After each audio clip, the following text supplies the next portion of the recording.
Along with our friend Carlos, Ken and I set off for a weekend adventure with the Guaymi Indians down in the Osa. The trip itself was beautiful. The views overlooking the Golfo Dulce were exquisite. The Osa Peninsula juts out on the southwestern coast of Costa Rica. Its isolation, huge rainfalls, and rainforests make this an ideal place to explore and hike. The indigenous people, the Guaymi Indians, have a large presence in northern Panama and a smaller number of people in Costa Rica.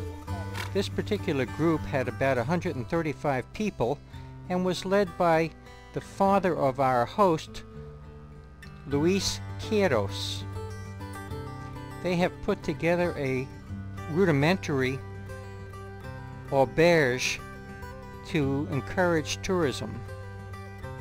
Horses carried our luggage and we hiked up an hour and a half into the village of Alto Laguna, stopping at the school.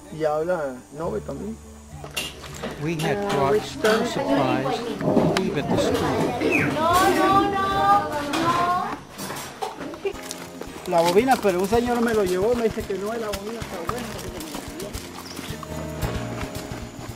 The auberge consisted of 2 bedrooms, neither with doors, no windows. The mattresses were rather thin, but the room was spacious. There was no electricity at this time because the generator had been broken for 2 months. There was a separate dining area, and Max and his son Danila entertained us and welcomed us to the area.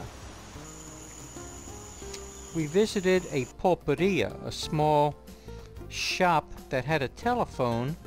It was about a 30-40 minute walk. The women normally wore their native costumes. Many months out of the year, the large rainfalls caused the area to be isolated because of high river levels.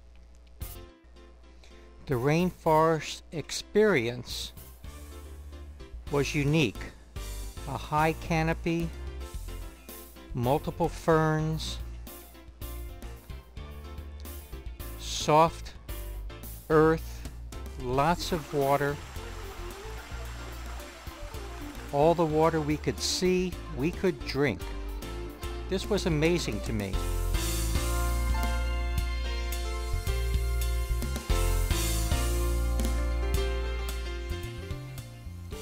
Norma cooled off under a spring dripping from an overhanging cliff.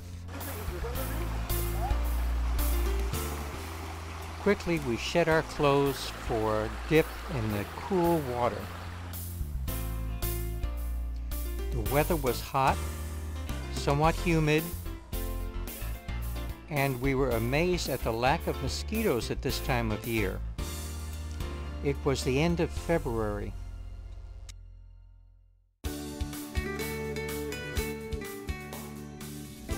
The difficulty of the hike showed itself in the siesta we took between the morning and afternoon hikes.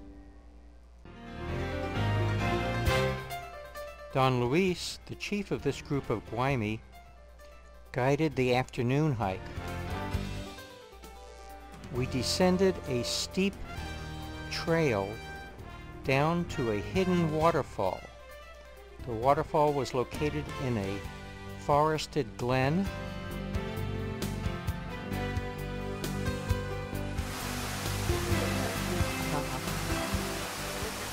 We had a tremendous sense of accomplishment by hiking down to this waterfall and, more importantly, hiking back up to a trail cut by Don Luis.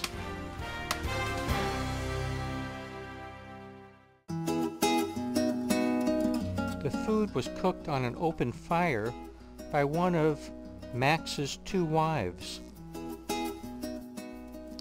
That night, Don Luis told us about his coming to the Osa Peninsula and starting his group. In the morning, he took us on a tour of his herb garden.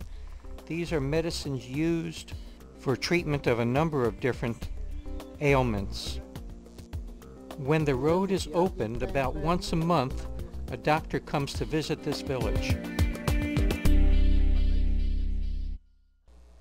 They asked our help in advertising this experience so that they could earn more money through tourism activities.